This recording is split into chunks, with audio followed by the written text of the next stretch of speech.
बच्चों, स्वागत है आपका सिविल इंजीनियरिंग एकेडमी के यूट्यूब चैनल पे। बच्चों, आज हम लोग पढ़ेंगे कॉम्प्रेशन मेंबर्स। कॉम्प्रेशन मेंबर्स के अंदर जो जो मेंबर्स आते हैं उनका डिटेल में एक्सप्लेनेशन देखेंगे हम लोग आज। और ये टॉपिक बहुत ज़्यादा इम्पोर्टेंट है। कोई भी जेई लेवल के एग्ज़ाम को क्रैक करने के लिए इस टॉपिक के कम से कम 2 क्वेश्चंस तो एग्ज़ाम में आते ही आते हैं। तो बच्चों, आज के इस वीडियो को आप लोग एंड तक ज़रूर देखिए। ये वीडियो आपके लिए बहुत ज़्यादा इम्पोर्टेंट साबित होने वाला है, ठीक है। और इसके पहले टेंशन मेंबर का जो वीडियो है वो मैंने यूट्यूब पे ऑलरेडी अपलोड कर दिया था।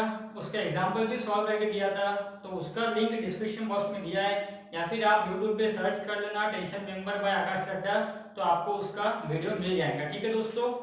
तो चलो बच्चों, अब हम स्टार्ट करते हैं कॉम्प्रेशन मेंबर।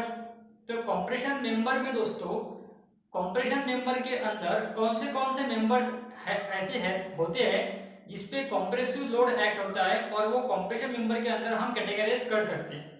तो कॉम्प्रेशन में हम क्या क्या बोल सकते हैं, जैसे कॉलम हो गया, कॉलम को हम बोलते हैं कॉम्प्रेशन मेंबर्स। उसके बाद में स्ट्रट, उसके बाद में प्रिंसिपल राफ्टर, उसके बाद में बूम, उसके बाद में लेसिंग सिस्टम और बैटनिंग सिस्टम, लेसिंग एंड बैटन्स।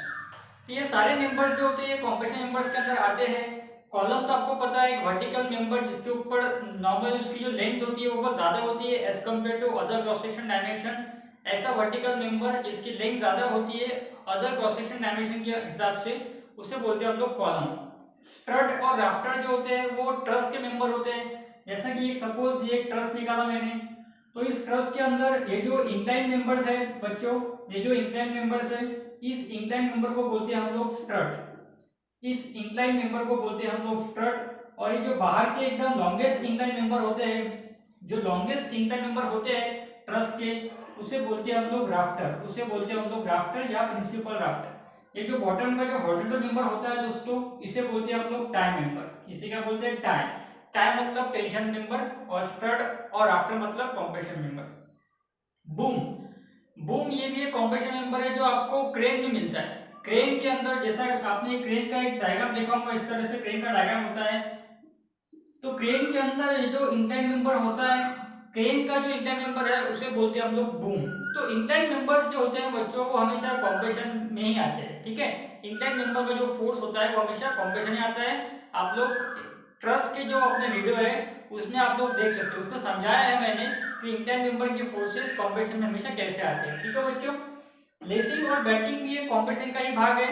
तो लेसिंग और बेंडिंग को आज हम डिस्कशन करने वाले हैं डिटेल में। तो चलो हम स्टार्ट करते हैं, ठीक है। तो इस लेक्चर में हम लोग बच्चों आज कॉलम, लेसिंग और बेंडिंग के ऊपर पूरी तरीके से फोकस करने वाले हैं। इसके रिलेटेड जो भी मल्टीपल चॉइस क्वेश्चन एग्जाम में पूछे हुए हैं वो सब आप लोग आराम से सॉल्व कर पाओगे इस लेक्चर को खत्म होने के बाद में, ठीक है।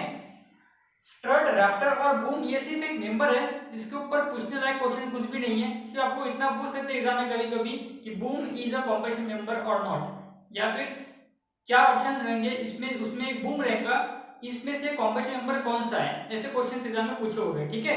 तो ये सारे क्वेश्चंस जो होते हैं ना, इन क्वेश्चंस का जो सेट है जो एग्जाम में पूछे हुए हैं, इसके ऊपर ही मैं बहुत जल्दी मल्टीपल चॉइस क्वेश्चन जो जो टॉपिक में पढ़ा रहा हूँ आपको, वो टॉपिक के ऊपर मैं मल्टीपल चॉइस क्वेश्चन का सेट भी डालने वाला हूँ यूट्यूब पे। तो आप लोग चिंता मत करो, जो भी टॉपिक पढ़ा रहा हूँ उससे रिलेटेड क्वेश्चंस कैसे पूछे हुए हैं वो सब आप लोगों को मिलने वाले हैं। अब बहुत जल्द आपको आज या कल में बोल्टेड कनेक्शन के ऊपर के जो मल्टीपल चॉइस क्वेश्चन एग्जाम में पूछे हुए उसका वीडियो आप लोगों को अपने चैनल पे मिल जाएगा, ठीक है। तो दोस्तों, अगर आप चैनल से आज फर्स्ट टाइम जुड़ रहे हो तो चैनल को सब्सक्राइब जरूर करना और बेल आइकन को भी ऑन कर देना, ठीक है दोस्तों। और वीडियो को लाइक और शेयर करना मत भूलना। तो चलिए कॉलम से हम स्टार्ट करते हैं। अब कॉलम जैसे बता दिया मैं आपको कि वर्टिकल मेंबर जिसके ऊपर नॉर्मली कॉम्प्रेसिव लोड आता है और उसका लेंथ थोड़ा बड़ा होता है as compare to other cross section dimension, ठीक है। अब कॉलम किस कौन से टाइप के कॉलम होते हैं बच्चों, कॉलम जो होते हैं ना वो 3 टाइप के होते हैं। एक होता है शॉर्ट कॉलम, एक होता है शॉर्ट कॉलम, एक होता है लॉन्ग कॉलम, और एक को बोलते हैं हम लोग intermediate column. Short column, long column और इंटरमीडिएट कॉलम, ठीक है। इंटरमीडिएट कॉलम आपने सुना नहीं होगा, ये भी एक टाइप है जिसको हम नॉर्मली इनइलास्टिक बकलिंग से जो फेल होता है। जैसे कि देखो शॉर्ट कॉलम, शॉर्ट कॉलम जो होता है ना वो फेल होता है ईल्डिंग या क्रशिंग से। Short column is fail due to yielding and crushing, ये क्वेश्चन आपको पूछ सकते हैं। Short column is fail due to yielding and crushing. Long column is fail due to elastic buckling. Elastic buckling से जो column fail होता है उसे बोलते हैं हम लोग लॉन्ग कॉलम। मतलब जहाँ पे बेंडिंग स्ट्रेस फॉर्म होता है वो लॉन्ग कॉलम होता है, और जहाँ पे सिर्फ एक्सियल या डायरेक्ट स्ट्रेस फॉर्म होता है वो शॉर्ट कॉलम होता है। मतलब शॉर्ट कॉलम के अंदर इसेंट्रिसिटी के चांसेस नहीं है, और लॉन्ग कॉलम के अंदर इसेंट्रिक लोड के चांसेस बहुत ज्यादा है। ठीक है। इंटरमीडिएट कॉलम जो है वो फेल होता है इन इलास्टिक बकलिंग से। Intermediate column is fail due to inelastic buckling. तो आपको हर टाइप के कॉलम का जो फेलियर नेचर है वो पता होना बहुत ज्यादा जरूरी है। इसके ऊपर मल्टीपल चॉइस क्वेश्चन आपको पूछते हैं। ठीक है, तो चलिए बच्चों आगे बढ़ते हैं हम लोग। अब ये जो तीन तरह के कॉलम देखे हमने, ये तीन तरह के कॉलम को पहचानने का क्राइटेरिया क्या होने वाला है। जैसे अगर मेरा कॉलम शॉर्ट है लॉन्ग है, कैसे पहचानूंगा मैं? तो ये कॉलम को शॉर्ट है या लॉन्ग है ये पहचानने के लिए आपको एक टर्म निकालना पड़ेगी जिसे बोलते हैं हम लोग स्लेंडरनेस रेशो। क्या बोलते हैं? Slenderness ratio. और उसे डिनोट करने का एक सिंबल है जिसे बोलते हैं हम लोग लैम्डा। इसे क्या बोलते हैं? इसे बोलते हैं लैम्डा। ठीक है, इसका फॉर्मूला होता है इफेक्टिव लेंथ। इसका फॉर्मूला क्या होता है? Effective length upon minimum radius of gyration. इसका फॉर्मूला होता है effective length upon minimum radius of gyration. अब ये टर्म भी हम देखेंगे किस तरह से निकालना। सबसे पहले आप ये समझ लो कि आप अपने कॉलम को शॉर्ट और लॉन्ग कैसे बोलेंगे, किस तरह से आप पहचानोगे। तो अगर आपकी स्लेंडरनेस रेशो की वैल्यू मतलब आपके लैम्डा की वैल्यू 12 से कम आ रही या 12 आ रही तो उसे बोलना आपको शॉर्ट कॉलम। 12 से कम आ रही या 12 आ रही तो उसे बोलना है आपको शॉर्ट कॉलम। इंटरमीडिएट कॉलम कभी आपको रिकॉग्नाइज करने के लिए पूछने वाले नहीं है, ये सिर्फ एक नाम था जो मैंने बता दिया। आपको जो दो कॉलम डिजाइन करने होते हैं वो होता है शॉर्ट या फिर लॉन्ग। ठीक है, तो अगर आपके लैम्डा की वैल्यू 12 से कम या 12 आ रही है तो उसे बोलना है आपको शॉर्ट कॉलम। अगर आपके लैम्डा की वैल्यू 12 से ज्यादा आ रही है तो उसे बोलना है आपको लॉन्ग कॉलम। दोस्तों आपको ये वैल्यूज जो है 12, ये 12 जो आंकड़ा है ये कुछ किताब में आपको 30 दिखेगा, कुछ किताब में अलग दिखेगा, लेकिन वो जो वैल्यूज है वो सब थ्योरेटिकल अप्रोच की वैल्यू है। अगर प्रैक्टिकल पर्पस की वैल्यू है, डिजाइन पर्पस के लिए जो वैल्यू यूज करते हैं हम लोग वो 12 ही है। ठीक है, जो मैं आपको बता रहा हूँ वही करेक्ट वैल्यू है। ठीक है, तो इस तरह से आप अपने कॉलम को रिकॉग्नाइज कर सकते हैं, क्लासिफाई कर सकते हैं कि वो शॉर्ट है या लॉन्ग है based on the value of slenderness ratio. ठीक है दोस्तों, अब हम आगे बढ़ते हैं। अब हम देखेंगे कि जिस कॉलम को हम डिजाइन कर रहे हैं उस कॉलम की डिजाइन स्ट्रेंथ हम किस तरह से निकालेंगे। जो भी कॉलम हम डिजाइन करते हैं उस कॉलम का डिजाइन स्ट्रेंथ हम किस तरह से निकालेंगे। तो अब हम देखेंगे कॉलम का डिजाइन स्ट्रेंथ किस तरह से निकालते हैं। Design strength of axially loaded column. Axially loaded column. बच्चों जो कॉलम हमको डिजाइन करने के लिए पूछते हैं या जिस कॉलम के ऊपर क्वेश्चंस भी आपको पूछते हैं वो होता है एक्सियली लोडेड कॉलम। ठीक है, ये आपको ध्यान में रखना है। एक्सियली लोडेड कॉलम के ऊपर ही आपको सारे क्वेश्चंस पूछे जाने वाले हैं। ठीक है, तो एक्सियली लोडेड कॉलम का डिजाइन स्ट्रेंथ निकालने के लिए उसका सिंबल होता है पीडी। ये डी का मीनिंग है डिजाइन और पी का मीनिंग है सिंपली लोड। तो डिजाइन लोड कॉलम का या कंप्रेशन मेंबर का डिजाइन लोड किस तरह से निकालोगे। सिर्फ कॉलम की बात नहीं कर रहा, हर एक कंप्रेशन मेंबर का आपको डिजाइन लोड निकालना है, चाहे वो स्ट्रट रहो, राफ्टर रहो, कॉलम रहो, बूम रहो, कुछ भी रहो। हर एक कंप्रेशन मेंबर का डिजाइन लोड आपको निकालना है, डिजाइन स्ट्रेंथ निकालनी है। तो उसका फॉर्मूला क्या है? उसका फॉर्मूला है gross area into design compressive stress. क्या होता है फॉर्मूला?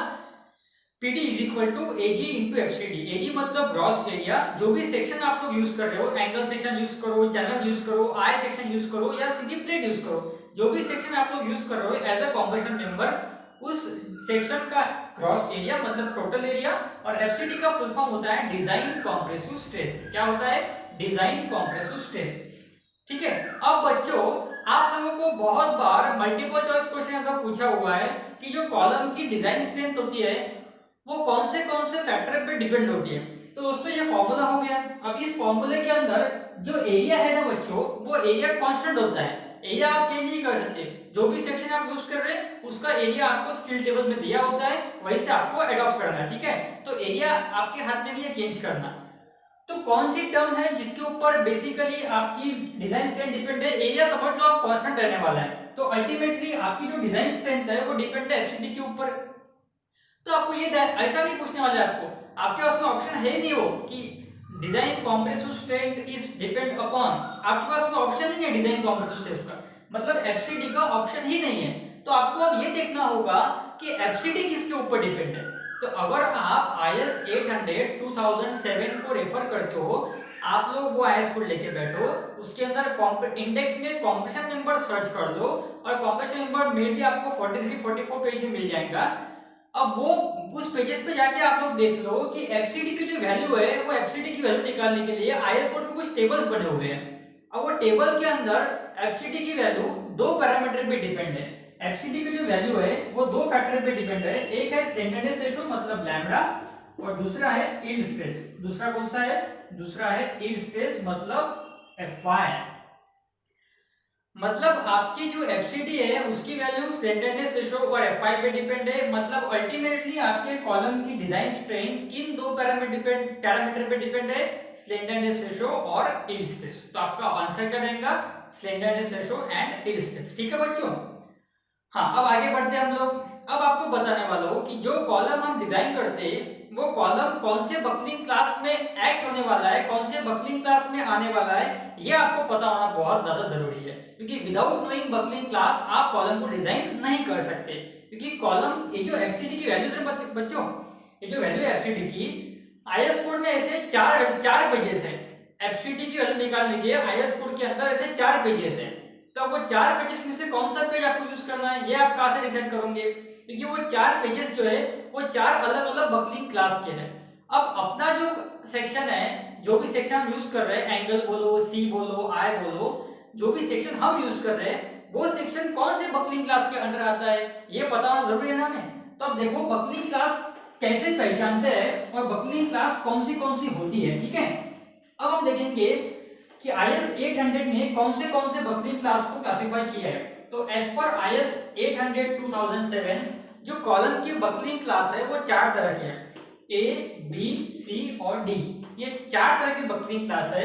और ये जो बकलिंग क्लासेस है, ये जो अप्रोच है बकलिंग क्लास का, ये हमें बताया है इस साइंटिस्ट ने, पेरी रॉबर्टसन।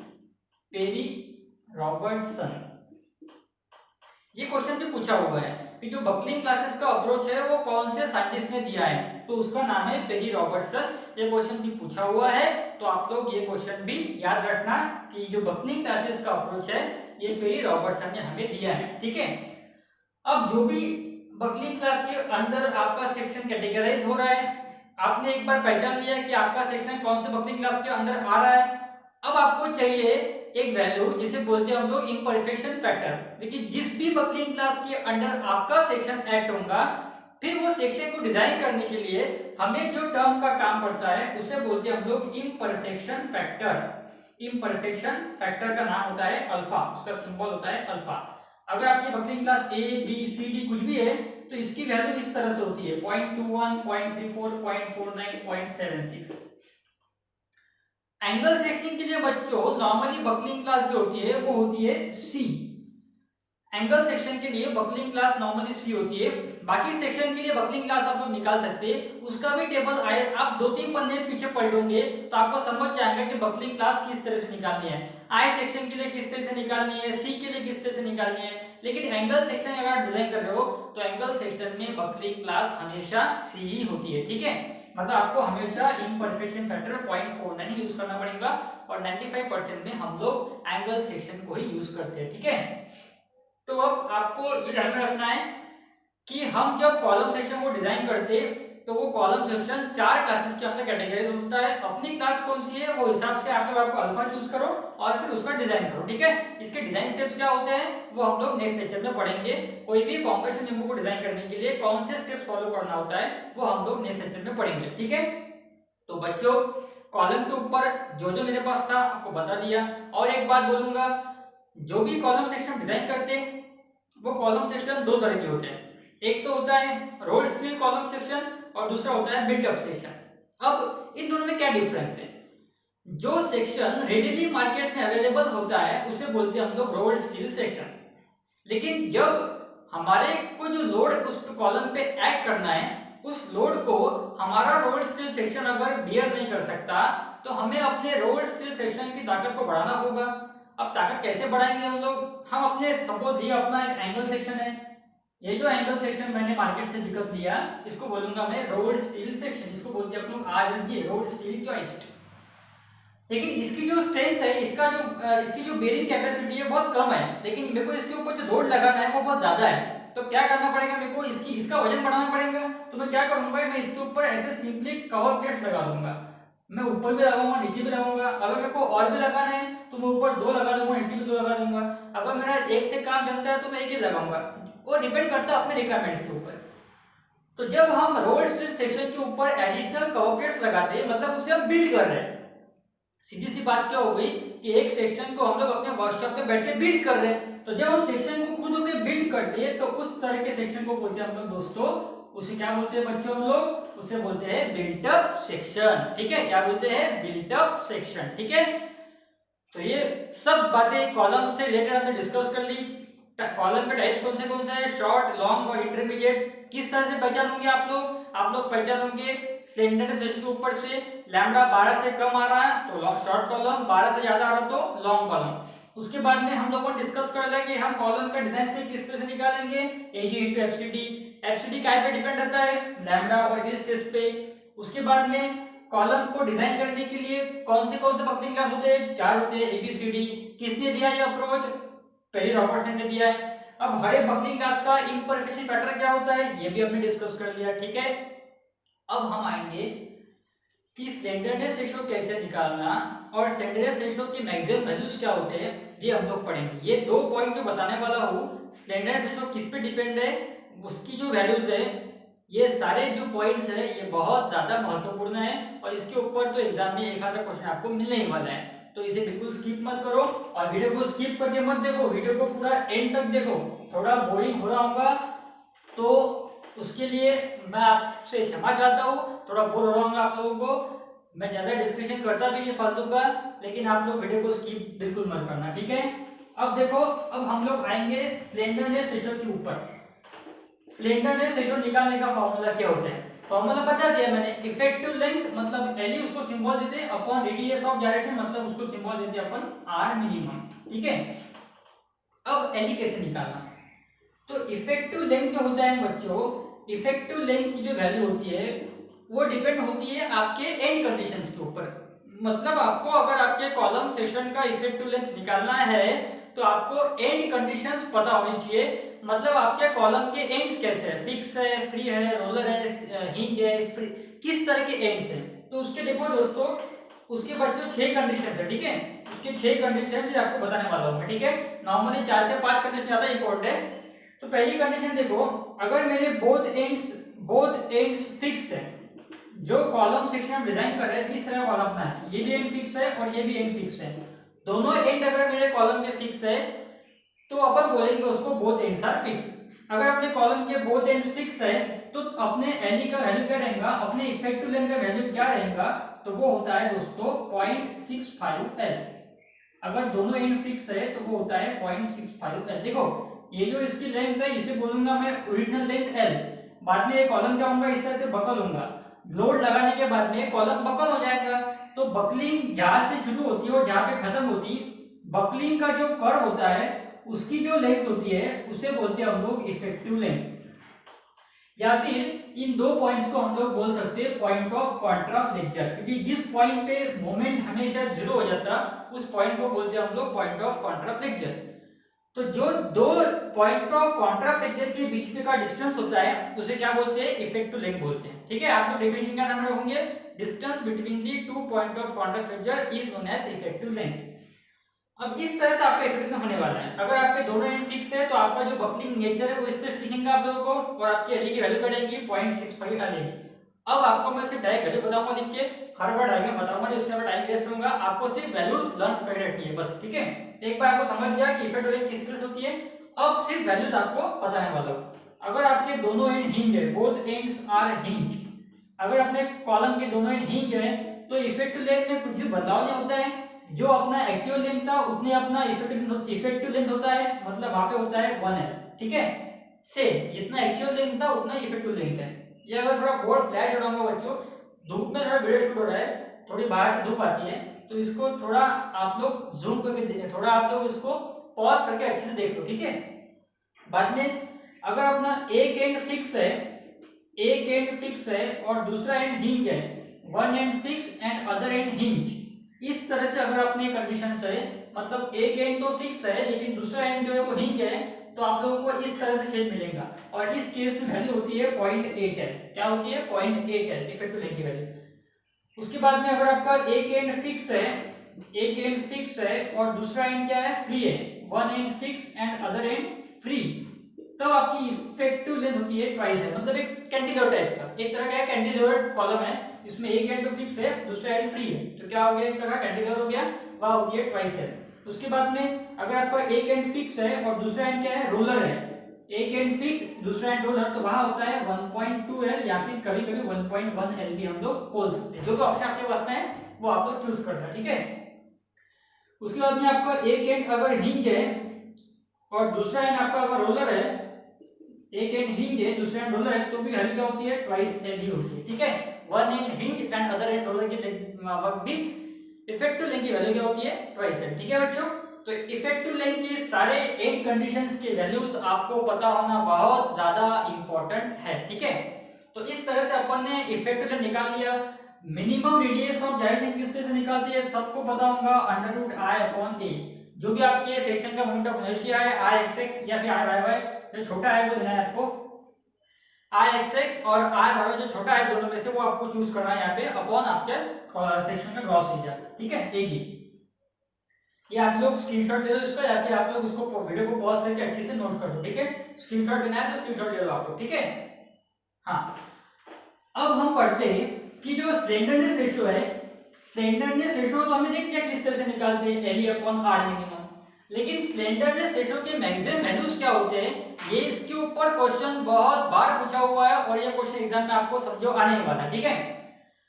तो स्लेंडरनेस रेशियो के मैक्सिमम वैल्यूज क्या होते हैं? तो देखो, पहली बात, अगर आपके कॉलम, अगर आपके सेक्शन पे जो कॉम्प्रेसिव लोड आ रहा वो डेड लोड या लाइव लोड के फॉर्म में आ रहा, मतलब लोड रिजल्टिंग फ्रॉम, ये सब कौन सा लोड है? कॉम्प्रेसिव लोड है। लोड कौन सा है? कॉम्प्रेसिव लोड है। Load resulting from dead load oblique live load, तब आपकी जो मैक्सिमम लैम्डा है, मैक्सिमम स्लेंडरनेस रेशियो है, should not be more than 180, ठीक है। अगर अपने कॉलम सेक्शन पे जो कॉम्प्रेसिव लोड आ रहा वो डेड लोड या लाइव लोड के फॉर्म में एक्ट हो रहा, तो आपका मैक्सिमम स्लेंडरनेस रेशियो कितना रहेगा? 180 रहेगा। ये आपको पता होना चाहिए। गुप्ता एंड गुप्ता की बुक देख लो, जोंटेक पब्लिकेशन की बुक देख लो, अगोर की बुक देख लो, हर बुक में ये क्वेश्चन आपको दिखेंगे, ठीक है। लेकिन बच्चों मैं सजेस्ट करूंगा कि अगोर की बुक मत रेफर करना। अगोर की बुक में प्रिंटिंग मिस्टेक बहुत ज्यादा है, उसमें कुछ कुछ क्वेश्चंस के आंसर बहुत गलत दिए हुए हैं। तो आप लोगों से रिक्वेस्ट करूंगा, आप लोगों को अगर मल्टीपल चॉइस क्वेश्चन के लिए बुक रेफर करनी है तो सिर्फ गुप्ता एंड गुप्ता एंड जोंटेक पब्लिकेशन की बुक आप लोगों को फ्लिपकार्ट या अमेजोन पे मिल जाएंगी, वो आप लोग मंगवा लो। बहुत अच्छी बुक है, उसमें सबसे ज्यादा लेटेस्ट क्वेश्चन है, ठीक है। उसके बाद में अगर आपके कॉलम पे जो लोड आ रहा वो लोड रिजल्टिंग फ्रॉम